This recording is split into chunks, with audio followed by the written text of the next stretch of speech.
Good morning and good afternoon to our audience from all around the world to this eighth edition of Perspectives, the Leadership Webinar Series, where we speak to eminent leaders across the travel and hospitality ecosystem on their journeys, views on the current crisis, and how do they see the future unfold. We will be recording the session for the benefit of some viewers who haven't been able to log in due to last minute work. This is your host, Apurva Chamaria, Chief Revenue Officer at RateGain. And joining me is a very esteemed personality, Mr. Ajay Bakaya, who's the Managing Director of Sarovar Hotels and Resorts India. Let me introduce Mr. Bakaya to you. A leader is one who shows the way, a seasoned hotelier, a trailblazer in hospitality, and instrumental in the growth of Sarovar Hotels.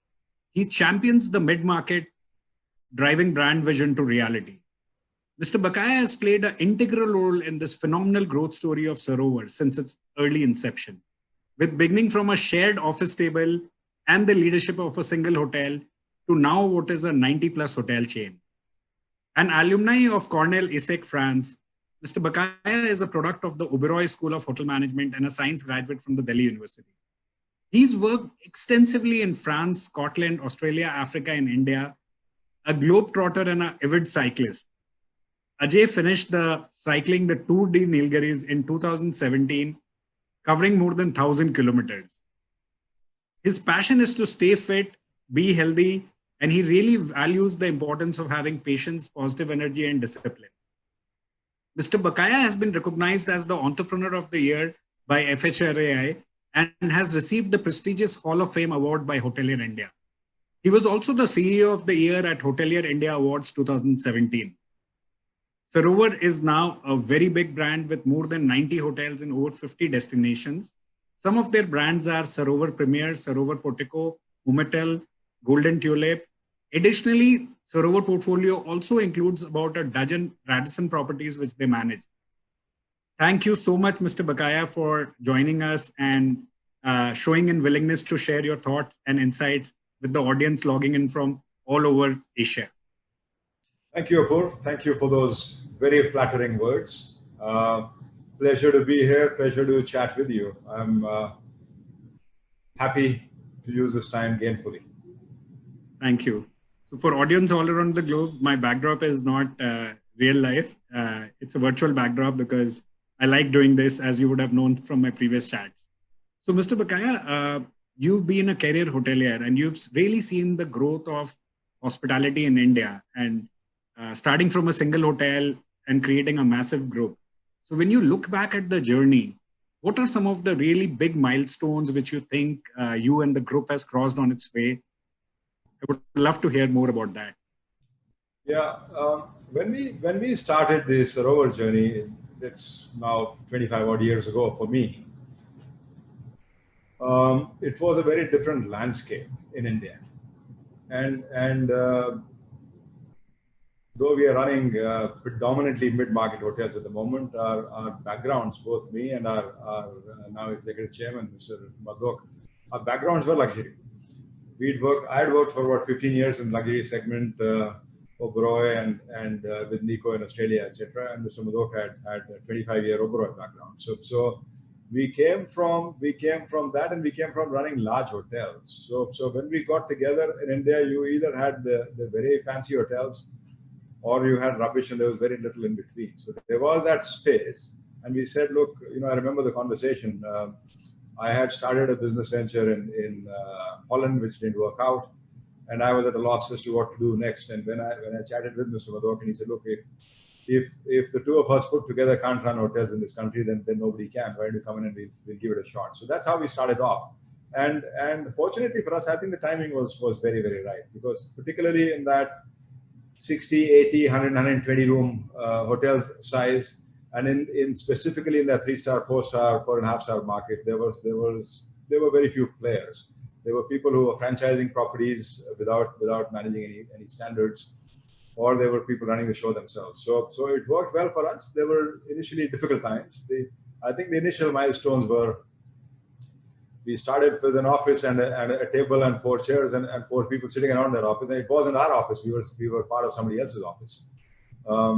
And I remember as much as that when I signed my first agreement, which was for the Park Plaza in Ludhiana some 24 years ago, I had to bribe the IT man from the main office to put my printing on priority. So we went through a lot of that. We went through different offices. We went through bigger size. But I think what paid well for us was that we had a certain reputation in the market. In the hospitality business, everyone knows you. You are 2 or 3 phone calls away from people figuring out your entire life history.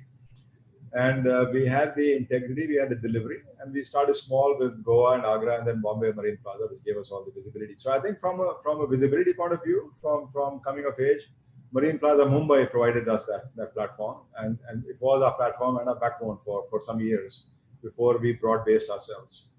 And that was highly visible. We had all of 68 suites to sell.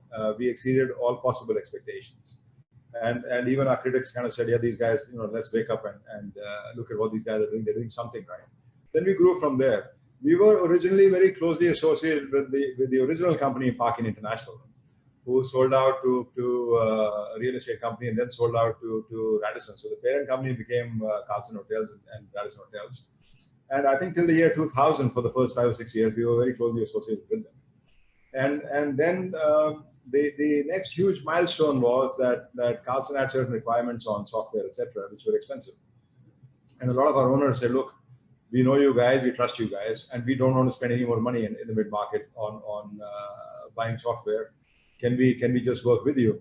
And there was nothing in the book that prevented us from doing that. So we came out with the brands Sarovar Premier and Sarovar Portico somewhere around 2000, 2002. That's where the big journey started. We said, let's build our own brands. Before that, we didn't have a brand that was ours, or we didn't have anything clearly marked out and communicated as ours. We were handling other brands. So that was the beginning of the journey. Other milestones were the development of the Jeffries pub brand out of Marine Plaza, which was very, very successful for about 10 years or so. Oriental Blossom as a Chinese restaurant. And just digressing a little bit, we on a chance phone call and an accidental meeting, we started what is now a very large institutional hospitality division. We manage 6 MBAs, 4 IITs, HUL in Mumbai, HAL in Bangalore, and ISBs, both the ISBs in Mali and Hyderabad. And that just started from nowhere. So that's another vertical which we support.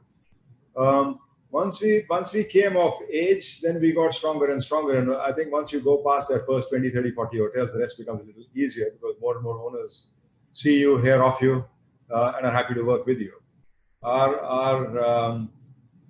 We are now at 90, and I'm hoping that we hit the 100 milestone. Well, it's probably going to be 2021 now. We were very confident we do it in 2020, but it's going to be delayed a few months. We have now taken over formally and officially the development of the Golden Tulip brands in India and the region.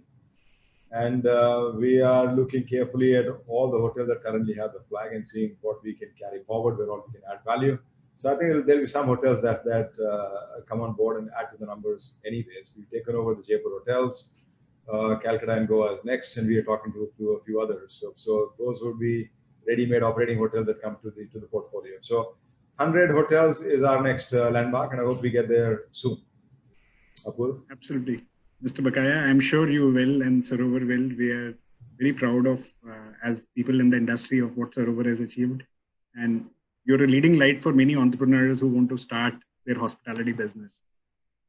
So we've followed, Sarovar's moves into Africa with a lot of curiosity.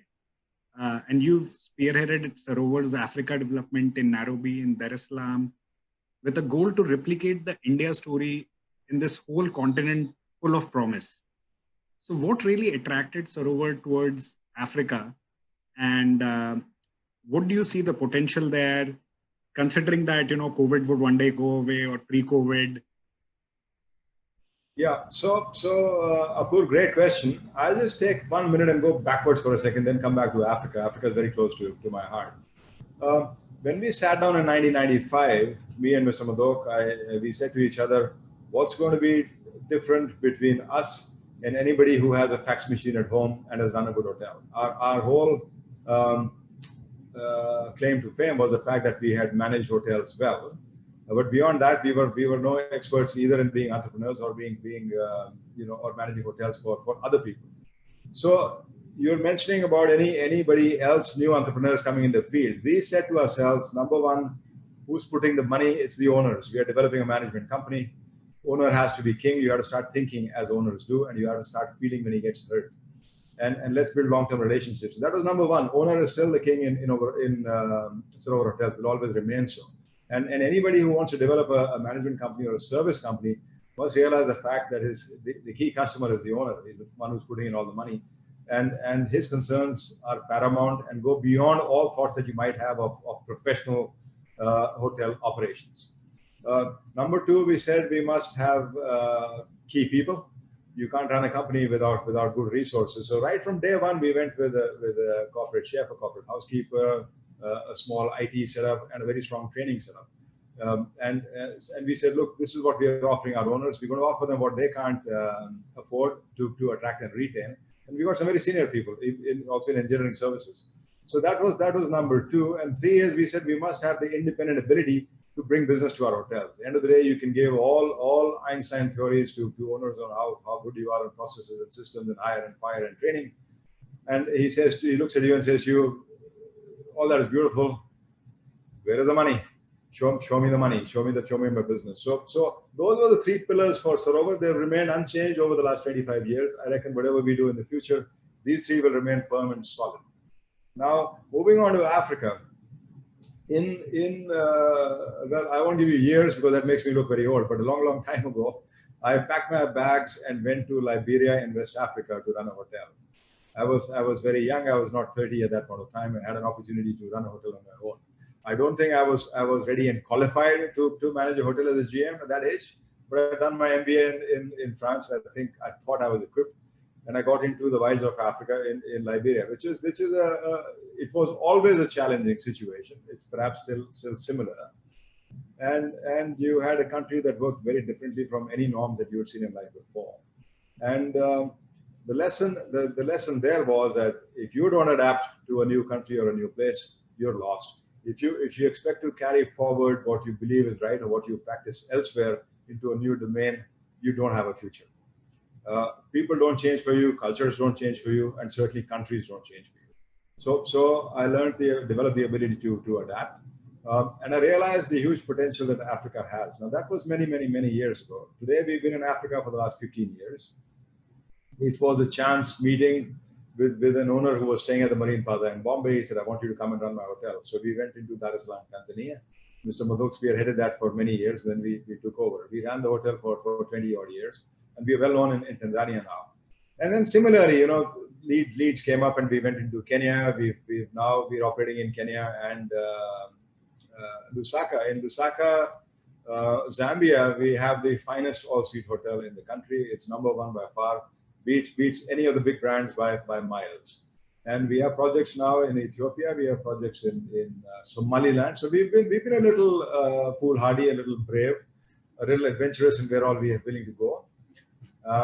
And I think that is a continent. It's 54 countries, so it's and one very different from the other. You can't put it together as in one bundle. But that's a continent that shows a tremendous amount of promise. So far, we have only been in city hotels that are safe in terms of occupancy and rates. We haven't gone to the bush and to the lodges and to the wilderness. But we spent a lot of time in Africa. It's that much more difficult to convince an owner in Africa saying, we are based in India, but we do a great job in running a hotel. But we managed to reach a certain stage, and we hope to build more on that. There is a huge amount of potential in English-speaking Africa, where we are dominant. There is a large amount of Indian origin money. So that's one part of it. And now as we go along, we're better known as people who run good hotels. So we would want to build on that story. The advantage with Africa is that you have people moving from Africa towards Middle East and India. You have people moving from India towards Middle East and Africa. There's a steady flow of talent. There's a steady flow of capital. And there's a steady flow of guests. In all our Africa hotels, we have at least 15% Indian business. So it's 15% Indian, very typically the same sort of number from China and the Far East. And then the rest of it is divided. And I think an Indian company that has the resilience and the wherewithal to go through the challenges and an immense amount of patience, will do well in the long run.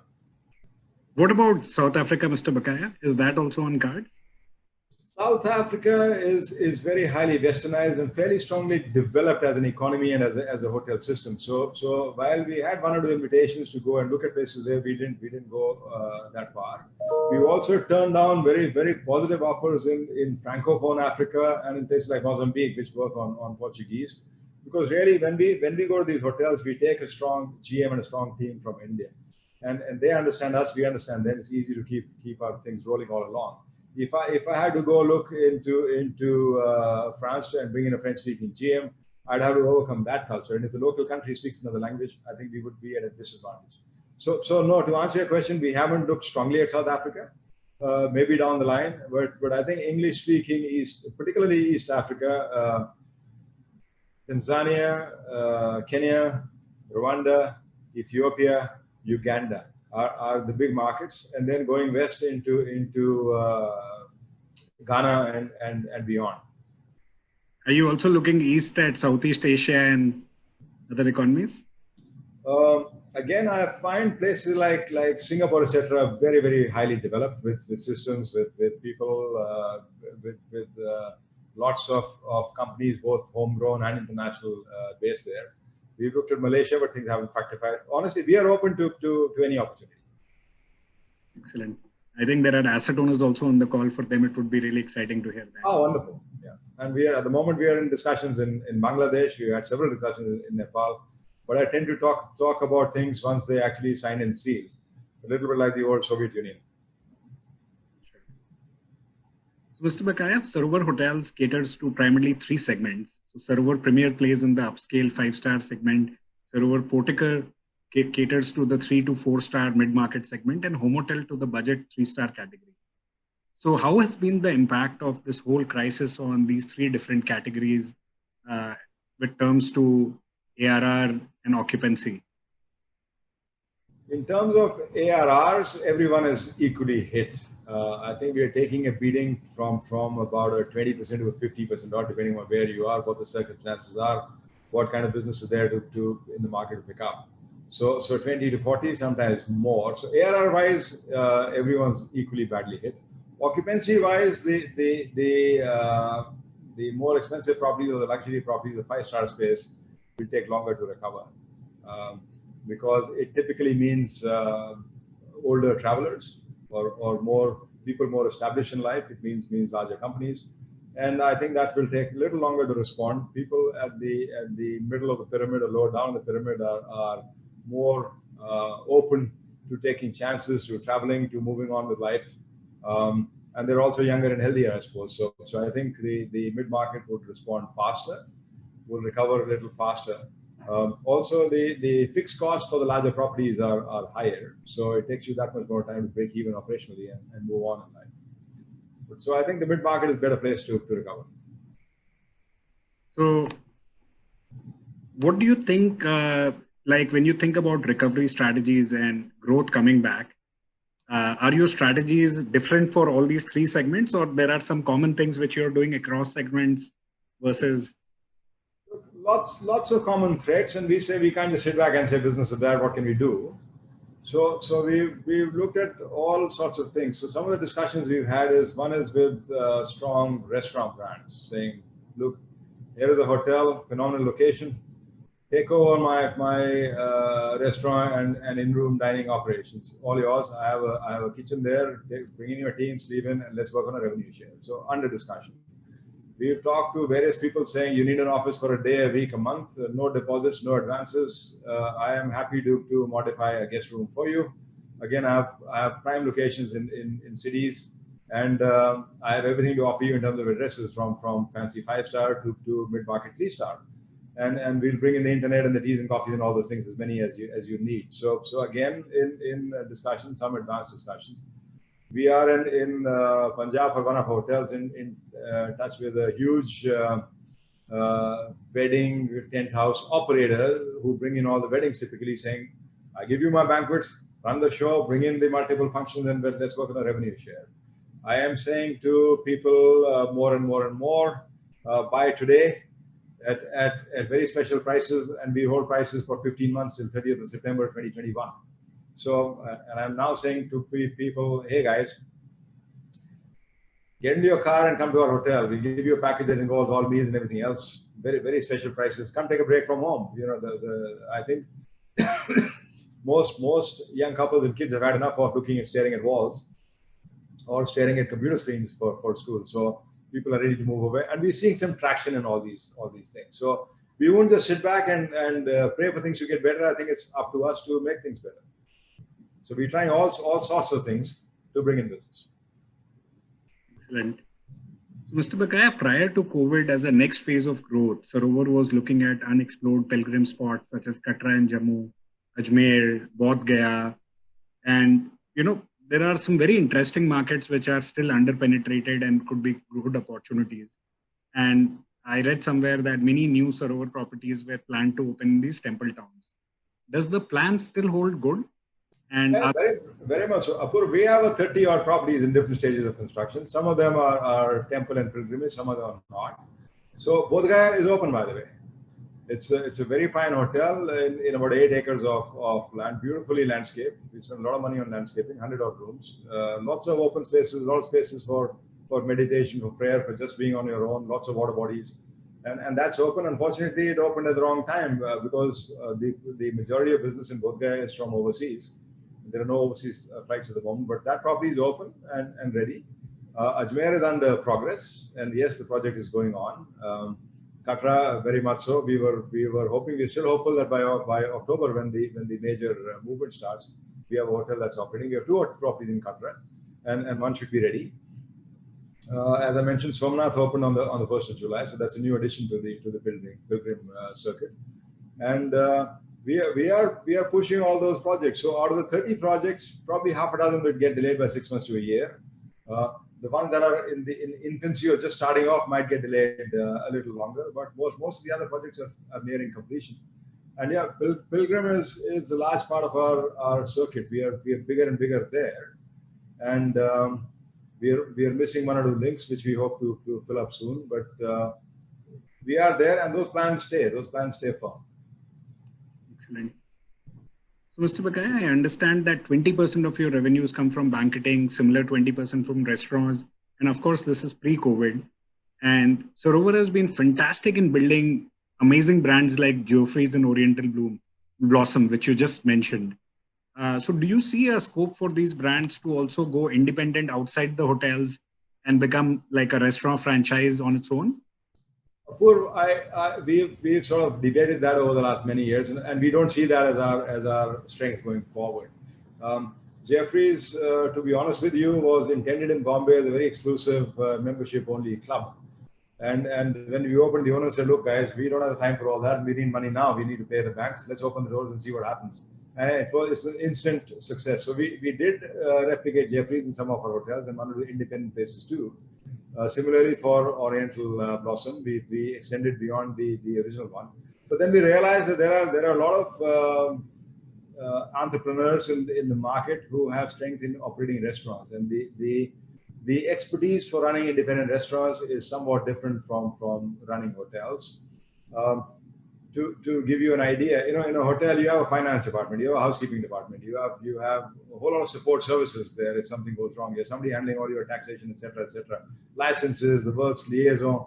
In restaurant operations, it's all under one small roof, and you've got to do everything yourself, and there's no backup available, not even storage backup available. So, and I think the restaurant business needs somebody thinking on his head every single day and saying what's new on the menu. What special deal can I do? Which liquor company can I tie up with? So we realized that we would rather spend our energies on doing what we do best in running hotels. And while we retain these brands, they're our brands and they're registered as our brands. We don't see us spending a huge amount of energy on growing these brands outside of our hotels. You've been actually amazing at brand building, whether it's Geoffrey's or Oriental Blossom or Sarovar. All of them have become landmark brands. So amazing work done by you and your whole team. And by our communications agency, ENZ. They have helped us out in building these brands. Absolutely. So, 65% of your group revenue is generated from business clientele, and 35% from leisure.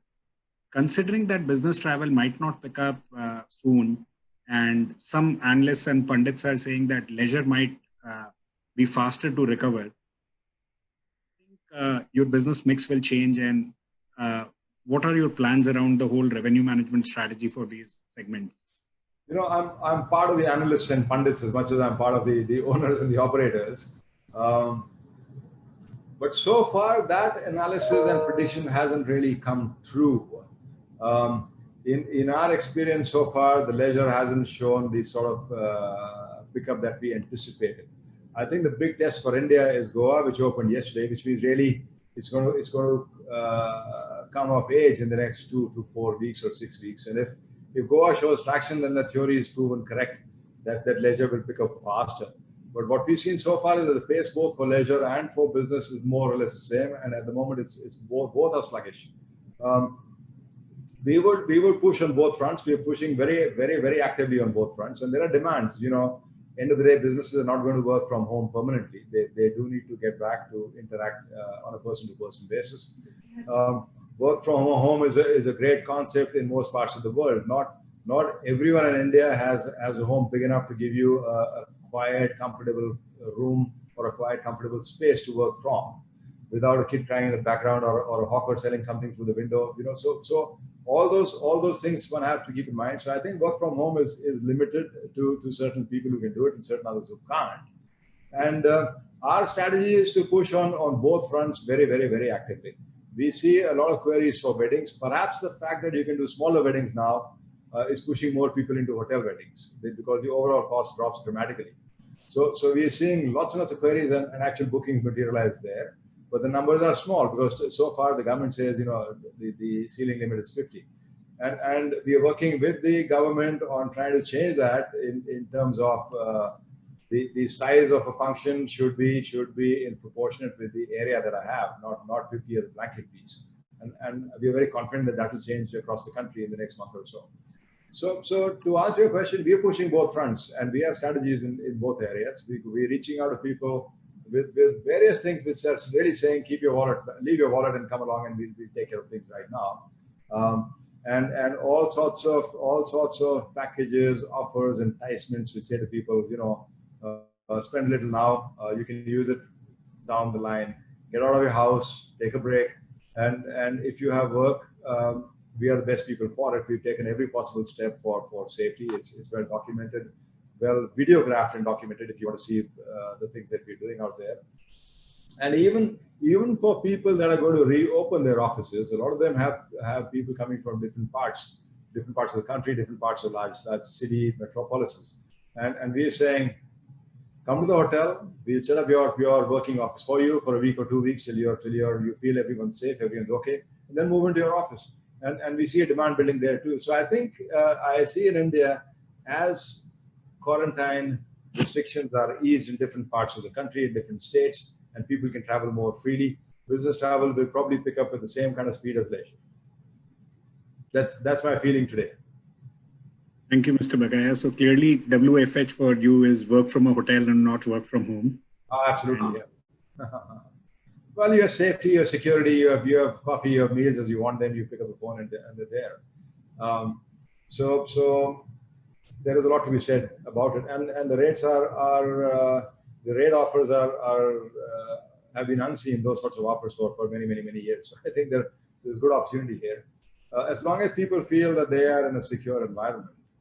And honestly, we opened our office, this is week 5 for us now, 5 weeks ago. We haven't had a problem. We're operating at 50, 60% strength, sometimes 65.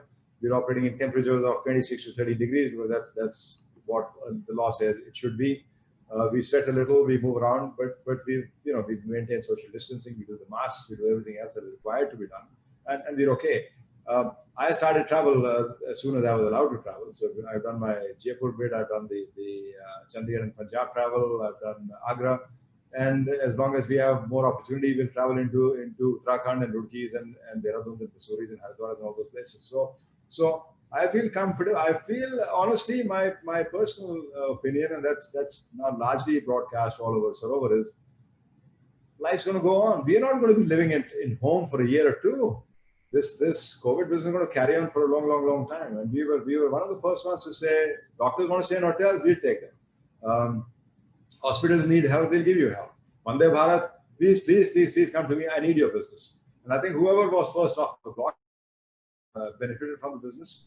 And a lot of people are now converting because it is a large chunk of business. Apurva? Absolutely, Mr. Bakaya. Traditionally hotels have had room and food and beverage and ancillary revenues, and revenue management has been very focused on those segments. How do you optimize and maximize the room revenue in F&B and banqueting? And now you have many other ancillaries opening up. So right from giving people office space to delivering food, traditionally hotels above 3-4 star have never been big on food delivery, to some hotels like Hyatt doing laundry. So would love to hear your thoughts around total revenue management, on how do you maximize overall hotel revenue, and what are some of the best practices which Sarovar is following? Okay, I think the very candid answer from a hotelier of many years is that hotels, and I say almost without exception, have done poorly on their food and beverage offerings by and large. They have been great in terms of running hotels and putting people in beds and creating the right environment for customers to sit and dine, etc. But the focus has always been very strongly on the accommodation front, because that's the most profitable part of the business. And it's direct and clean to the bottom line once you made your initial investment. And for the last 10 to 15 years, we have been challenged very strongly by independent restaurant operators. And so some of us have woken up, some of us are still in slumber and in the process of waking up, saying if you can't provide the kind of innovation and presentations in food that the guy next door is doing, and there's plenty of guys next door, then you're going to lose business. And gradually there is more innovation and more passion being thrown back into restaurants.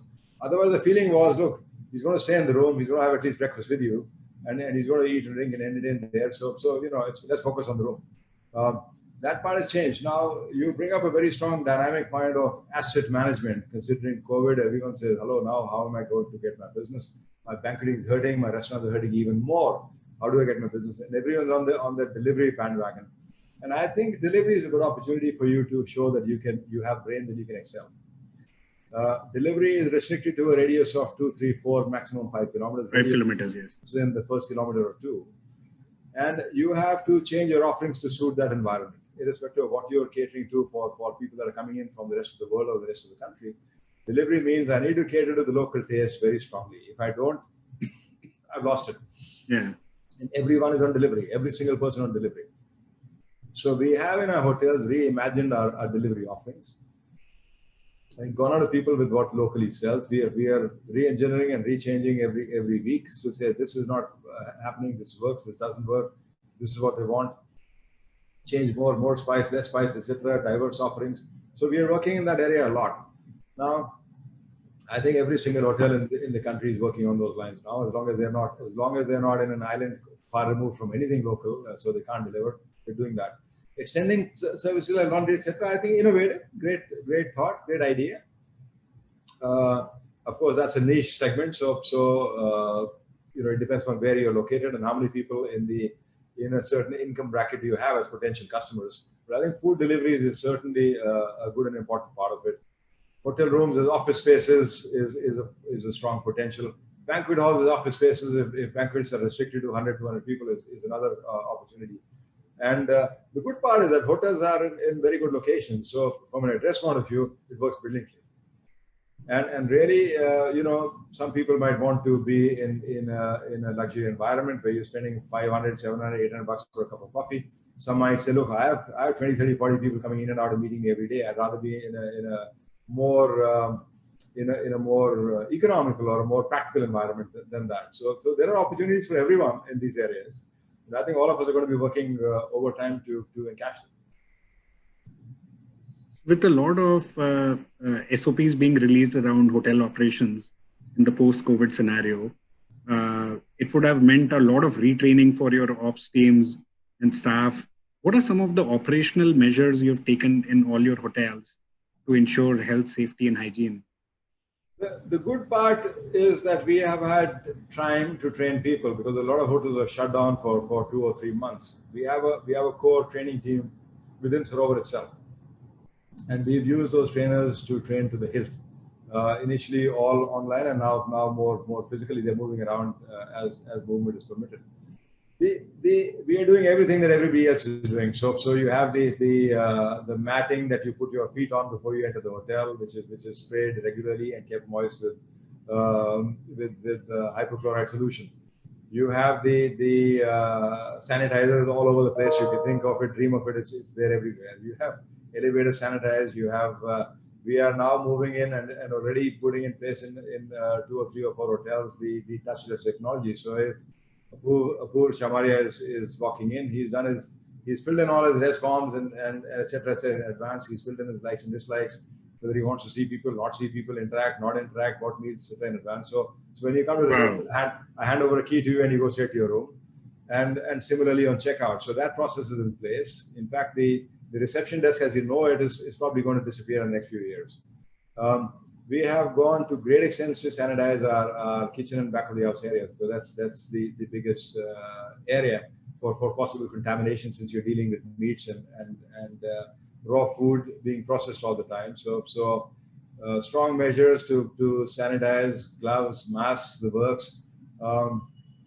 Sanitization of employees when they're walking in, because our employees are living outside, a lot of them, and coming to the hotel every day. So the contamination risk is high. So honestly, anything and everything that's being done and that's being thought of, and we look all over the place every day for anything new that people might be doing. We have videos in every hotel on the processes, so we showcase the process while we're making the reservations. We are passing on assurance all the time, and we are not only conducting training sessions, but we are going around now with trainers with checklists and checking every hotel that is sending you pictures on an everyday basis of what's happening in those hotels. Mr. Bakaya, a lot of digital hotels very proudly talk about a large part of their business coming from their own booking engine and mobile app, and particularly hotels right now are very challenged. So do you think post-COVID Sarovar's distribution mix would change, and are there anything, is there anything different which you would be doing? Is there anything radical? I think, Apurva, as the world changes, the distribution will also change. So far, to give you a broad breakup, we still deliver 25% of our hotels business offline, which is our sales teams out in the market. And we still operate 13 sales offices in the country, which are spaces in cities. Our space is not dependent on any one single hotel. And that 25 is a high number, probably the highest of any group in the country. So we don't want to lose that advantage. We are keeping offline active. But I think over a period of time, more and more will transition to online. And yes, every player in the distribution chain, from online travel agents, from our traditional travel agents, from our offline people, to more and more people playing on the internet and the digital space. We are covering that. Our own website produces little, and that's the case for a lot of hotel companies. That the website is probably the single largest scope of growth potential. And we are working overtime on improving it. We've doubled, tripled the numbers from last year to this year, but I think the scope is to multiply it many more.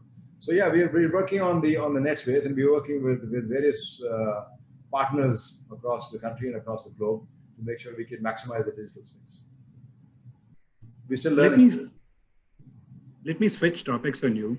So when you think about all these assurance measures Sarovar has taken, what is your marketing strategy to really communicate this sense of trust, pride, hygiene? And are you thinking about like a big campaign to roll it out? Has that happened? My thinking is, first of all, I always look at my guests as guests in my home. And my thought is my guest, my employee, and myself must not only feel secure, but know that they can sleep in peace, and all the safety measures that are possible have been taken care of. We make sure people are walking the talk. We make sure people are communicating on a daily basis on checklists saying, this is happening, this is happening, this is happening, and here's a picture, here's a picture, here's a picture. So we are not going out to audit companies and saying, come audit us. We are doing everything that an expert hotelier can do, and we are self-auditing ourselves. We are communicating by virtue of actual physical pictures and videos to our customers at point of making reservations. On our website, we are strongly portraying all of that. And with all our partners, we're saying this is what we're doing. So we are talking to our customers, and I think at every single step, there is a good feel that Sarovar is more than taking care of things and is more than worried about not only customers, but also employees and all our associates, suppliers that come and deliver things to us. So we're taking care of every possible channel to make sure that we don't mess up. So a big elephant in the room question for you now. A lot of people are talking about pricing because usually revenue management has been done with historical data, historical pricing, demand compression, competitive pricing, STR reports. A lot of that science is gone because everybody's starting from ground zero. So what do you think about pricing? Should it be aggressive and people should drop their rates, or should they hold on? And the key here is we are not in control, and we need to realize that. As we are not in control of our inventories. So while this is not the Sahi Jawab or the perfect answer from a hotelier, I think the market will decide pricing. We can fool ourselves into believing that we're going to control pricing, but that's never really true. It would be suicidal for us to just keep dropping prices. At the end of the day, everybody loses out. But I think to some extent, at the moment, it's a free play. And the buyer knows that he has options. He doesn't need to make many advanced bookings and things like that. And so we are working on loyalty. We've already gone out to people and said, look, you spent let's say a couple of crores on my hotel last year as a large international company. 2020 is gone or negotiated already, but I'm offering you for 2021 a 20% off from what you spent in 2019. Pay me something now and enjoy that benefit. I think we would need to be aggressive. I'm not going to fool myself into believing I can hold my rates in isolation in the market and succeed. And in the end of the day, in any business, if you don't have cash flows, you're dead. So yes, prices will take a beating. There's no doubt about it. We don't need to dive headlong into saying I'm knocking off my price first and foremost. I think we need to pass on the reassurance that you're safe, you're taking care of people. You really care. You're bundling services together to provide what the guy really needs today. You're changing with the time, and yeah, I think prices will drop. I have no doubt about that. Thank you. That's a very pragmatic answer, and I think it absolutely makes sense. You have to be fluid and you have to be open to the market scenario. So I wanted to ask you, Mr. Bakaya, for a lot of companies like you which manage hotels, do you think the supply of quality assets, do you think it would reduce in the industry with some people deciding to exit hospitality, being fearful of the condition ahead? Or do you think the supply will remain constant and, in fact, increase? So, Apurva, I think there's the next 5 years, 2020, 2025. From 20 to 25, you will see a little bit of a slowdown. If I have just started my project, I haven't taken any loans, I might want to wait a year or two and see how things pan out before I go ahead. If my project is more than 50% complete, I'm going to complete it anyways. My cash flows might delay things a little bit, a few months, but I'm going to complete it because I have loans to repay and I want to go cash flow positive as soon as I can. So 2025, some delays, but projects, I think 80-90% of projects will go ahead and finish. What if I have been thinking of a new investment all along, and would I around that 2025 go jump into building a hotel? I think if I was an owner, I would look at what happens between 21, 22, 23, and then make up my mind. I'm not in a hurry right now to say I'm going to go build this large project with huge capital outlays. The other angle is that a lot of assets may be on the block, and for a potential investor, it may be more convenient to buy something that is running or near running than build all of a sudden. So I think we will see some dynamic play in new supply. But difficult to answer that right now. But for the next 5 years, you would see 80, 85%, 90% of committed supply come online. Thank you. So, Mr. Bakaya, when did you first discover the magnitude of this crisis, that it's going to get really bad? And I would love to know that. We were slow starters and very optimistic, saying, COVID can't affect people in India. So I think really it hit us more in April, May. And it's still hitting us every day. We now realize that our estimates were perhaps a little off the mark. So, for a leader like you have a large team, a lot of employees who rely on you for wisdom advice. How do you keep the employee motivation up with so much certainty, all kinds of different kinds of news in the market about opening, reopening, shutting down, occupancy? What are some of the measures you have taken to really keep employee morale up and high? Well, it's a great question. I think it's a question that all hoteliers, from owners to operators to everybody associated with the business, are looking at, and it's a huge, it's a colossal challenge from a social point of view. We have seen job losses in hotels. You can call it leave without pay or whatever, but as we move on, there are going to be more definite job losses, and it's going to be in the hundreds of thousands. It's not small. Yeah, that as one background. You have seen salary cuts across the board, irrespective of what anybody says to you, what the government says to you. If there are no cash flows coming in, there's only so much you can pay. So April, May, and June have seen salary cuts. July onward, you're going to see bigger salary cuts. So it's a tough one to keep people positive, let alone motivated. And I think the answer in our case is to talk to people individually as much as you can. They know the situation, but you explain to them more honestly, bear your heart out, see where the company is. Explain it is difficult to keep writing out paychecks and expense checks when your doors are closed and there's nobody walking into the hotels. So the key is engagement, engagement, and engagement. I forbid my teams from sending mails or SMS and WhatsApps on communicating situations and change of job position to people. So I've said to them, ideally the general manager, and if he can't do it all, then HODs and HR managers call up people and talk to them and explain to them what's going on. That's the only way to keep things positive. Other than bringing in cups of coffee into offices, spaces, and talking to people. It's a disastrous situation. We're looking at an economy taking a huge beating. We have no relief in India, unlike other richer, wealthier Western nations, where if you lose money from your job or if you lose your job, you're still getting paid. This is a very different. Yeah, we don't have social security like that. We don't, and even if some of us have grown up in Nehruvian India with the socialist element to it, or Mrs. Gandhi's leaning on socialism, the fact is that in your heart there is a certain amount of fair play and socialism there, but at the end of the day, the checkbook's got to sing, and it can't if there's no money coming in. So we're going to see more difficult and more challenging situations. I have people coming and talking to me every day, saying, "Look, you've taken away part of my salary.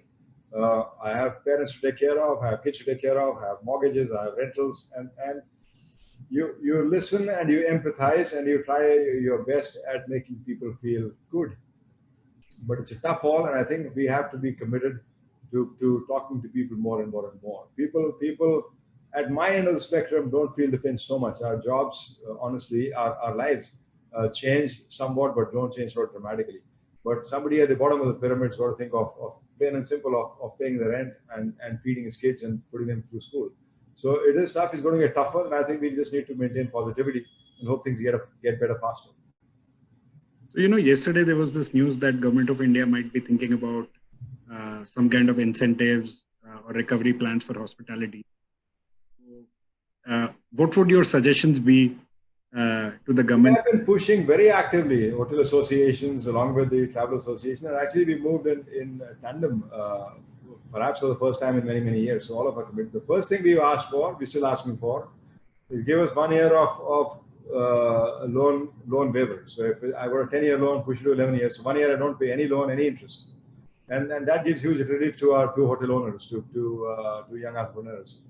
So that's a big thing from the center, and just one single ticket. That's what we're asking for. We got some deferrals from Reserve Bank, but those are more temporary and more principal, not interest. And to the states, in every single state in the country, we've knocked on doors and said, excuse me, my hotel's been shut. Why am I still paying license fees and property taxes and stuff like that? And can you give me waivers for 3 or 6 months for my licenses, for my liquor license fees? And now we're saying, guys, if I have 20,000 square feet, I can't do 50 people on a banquet. Can you change that part?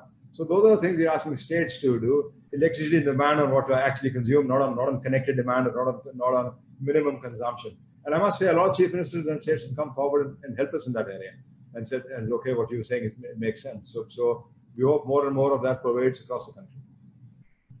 Yeah, I sincerely hope so, because the response has been, varying degrees of receptiveness and sensitivity across the states in India. We appreciate that we are not a wealthy nation. It's not the easiest thing for the finance minister or the prime minister or a state chief minister to say, okay, let's wave this off. End of the day, money has to come from somewhere. They have to run their business too. So, but we are hopeful that we will see more in the coming days.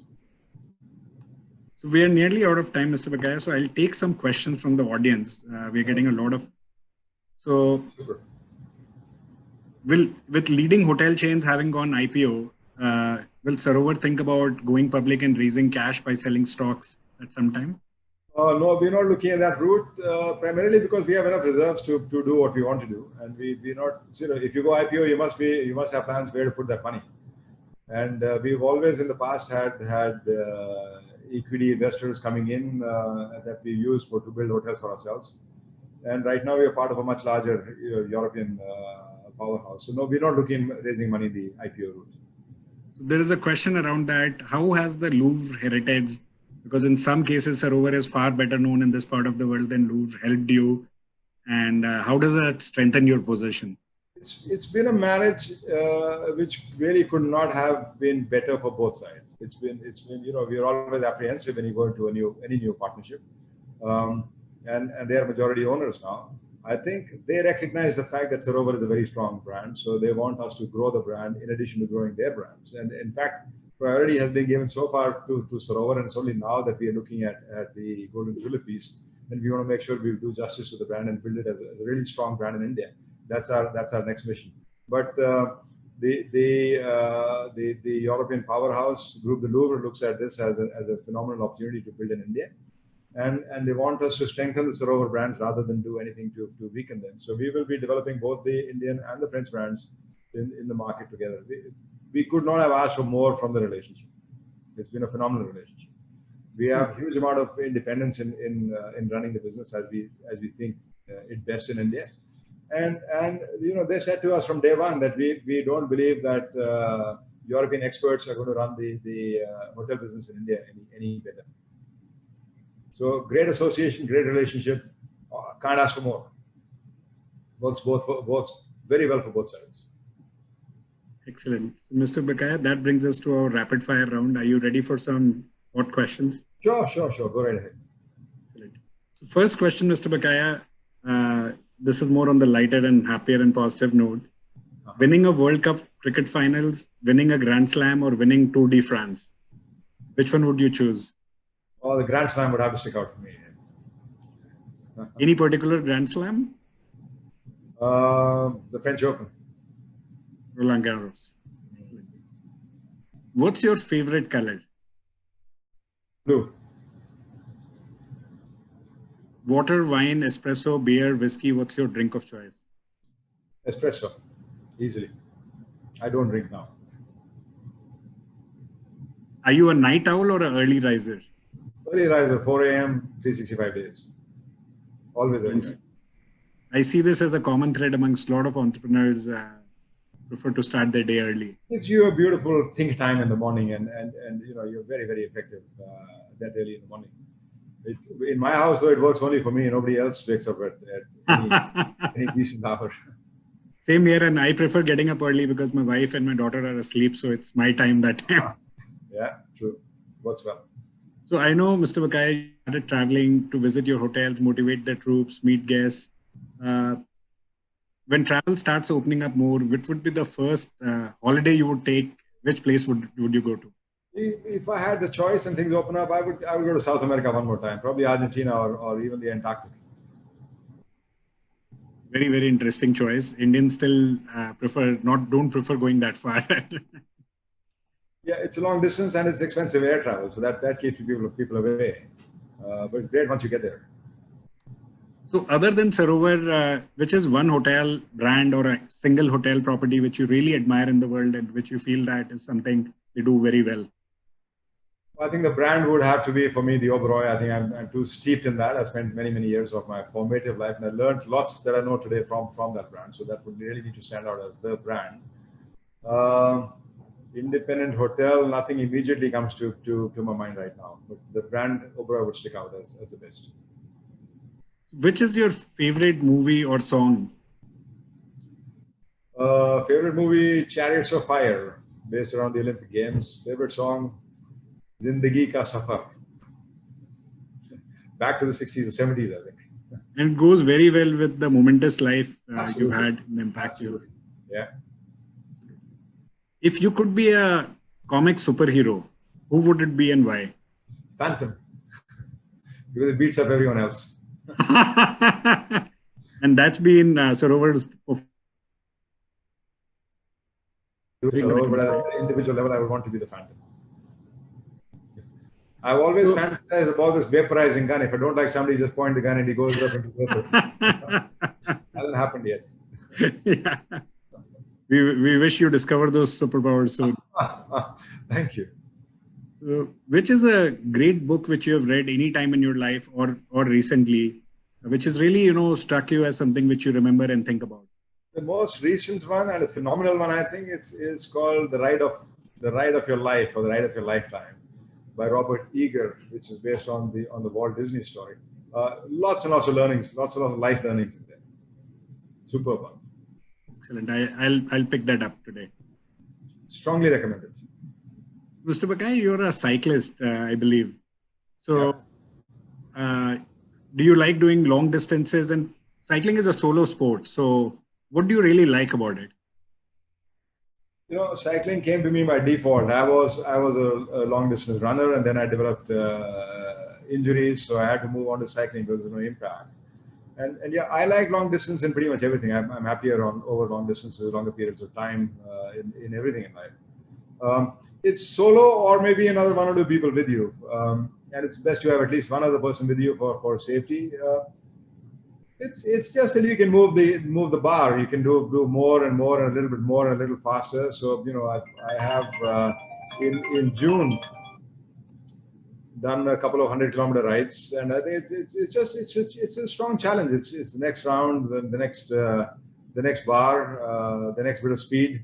It's a good adrenaline rush. You've done the RateGain Nilgiris, 2D Nilgiris as they call it. Nilgiris 1,000 kilometers. I would recommend it to any serious cyclist. I've seen some. While researching, I was just looking at some of the videos. It seems pretty extreme. So it's almost like an endurance race. It is probably the best organized sporting event in the country. Wow! As purely by people who are volunteering. So from the doctors and the ICU van to the guys who are going out at 1, 2, 3 in the morning to paint the roads as to which way to go and which way not to go, etc. To the bike riders who come up to you and say, do you want some water and snacks and everything, to physios. It is superbly organized from point of view of timing, etc. And a good 120 to 150 people, including doctors who are actually cycling. And overseas people, 20-30%, 20% ladies. It's brilliant. It's not as extreme as you might have seen it on the videos, but it is a strong challenge. Thank you, Mr. Bakaya. I really enjoyed our conversation, and thank you so much. Thank you very much, and thank you to the audience for being patient with us. Thank you very much. Thank you, sir, and have a great weekend. And we wish you and Sarovar all the best for the year ahead. Thank you very much. Thank you. Thanks once again.